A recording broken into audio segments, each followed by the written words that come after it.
Les fêtes funéraires sont très très importantes à la Nouvelle-Orléans.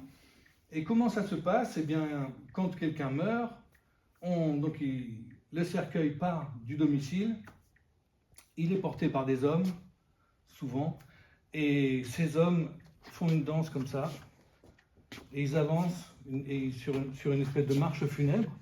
Donc il y a le cercueil, derrière il y a la famille, et derrière la famille il y a une fanfare qui joue ce morceau lent.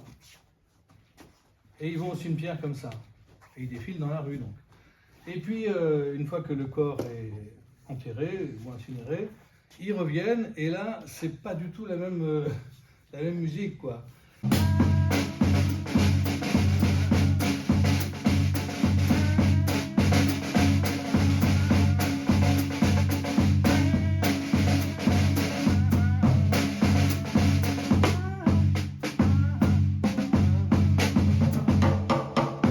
La batterie, c'est une grosse caisse, un tambour, un tom chinois, et puis les ustensiles, si on peut dire, les accessoires de la musique classique, c'est-à-dire le triangle, les wood blocks ou les temple blocks, qui sont des wood blocks comme ça asiatiques qui sont donc creusés, fendus et creusés, et qui ont une très jolie sonorité d'ailleurs.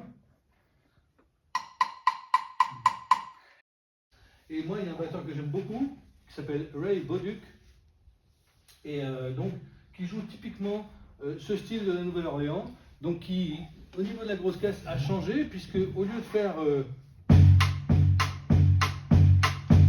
on va passer à la grosse caisse sur tous les temps.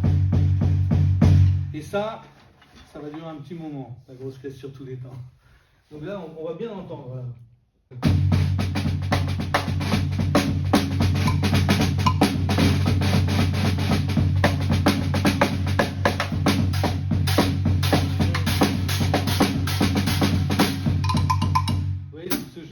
Il y avait beaucoup d'interventions sur la caisse claire, sur les woodblocks, et puis les cymbales étant des cymbales d'effet, où on met un coup de temps en temps. Et paf, pédale de Charleston.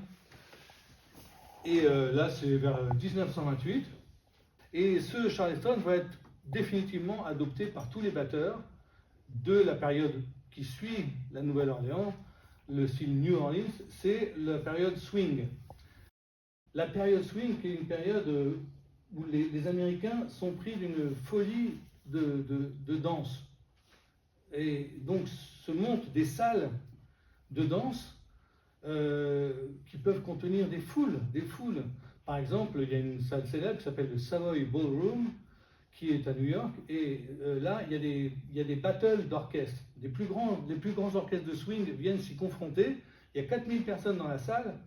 Et par exemple, un jour de 1937, il y a une bataille, entre guillemets, un contest, quoi, entre deux orchestres qui est annoncé. C'est celui de Chick Webb qui est un batteur nain, bossu, extraordinaire, qui est le roi du Savoy.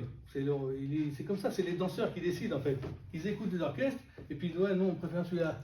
Alors qu'est-ce qui se passe avec le swing? Il y a le Charleston qui est là. Et la main droite va se déporter sur le Charleston pour faire le rythme, au lieu de le faire là. Donc ça va faire...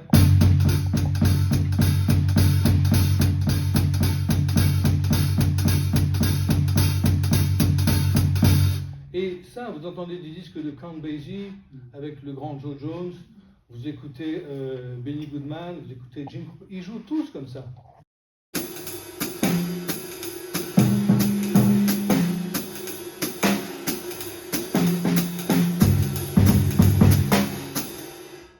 Ça laisse de la place pour élaborer un discours entre la grosse caisse, la caisse claire et les tomes.